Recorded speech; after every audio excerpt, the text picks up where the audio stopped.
নাফসিন যায়িকাতুল মাউত। প্রত্যেকটা ব্যক্তি, প্রত্যেকটা মাখলুক হলো মরণশীল। যার ভিতরে জান আছে সে একদিন অন্ধকার কবরের বাসিন্দা সে হয়ে যাবে। এটা যদি সত্য হয়ে যায়, কিসের অহংকার, কিসের তাকব্বুরি, কিছুই করা যাবে না। একমাত্র আমার তাওয়াক্কুল আলাল্লাহ, আল্লাহর প্রতি ভয় বান্দা বান্দির থাকতে হবে। আল্লাহ বান্দা বান্দির উপর এত সুন্দর রহমত দান করে দিবেন। আল্লাহর রহমত যদি কোনো বান্দা বান্দির উপরে পড়ে, বান্দা বান্দিরা আল্লাহর ওলি হয়ে যাবে।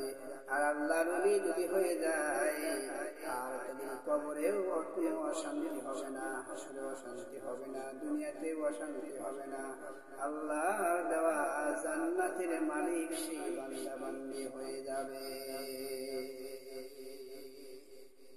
আল্লাহর দেওয়া জান্নাতের অধিকারী সে হয়ে যাবে। সেই জন্য আমাদের অহংকার করা যাবে না। মানুষ মাত্রই মরণশীল,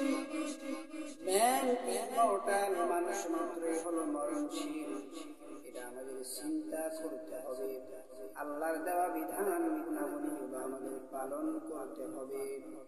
যেমন আল্লাহ তাআলা আমাদের বিধান দিয়েছেন, রোজার বিধান দিয়েছেন, সেই সকল কিছু আমাদের অক্ষরে অক্ষরে পালন করার দায়িত্ব হলো আমার বান্দা বান্দির। এই বান্দা বান্দি হিসেবে আমরা যদি অক্ষরে অক্ষরে সকল কাজগুলো আমরা করি, তাহলে জান্নাতের ভিতরে আমার আল্লাহ তাআলা দেবে ঘর বাড়ি।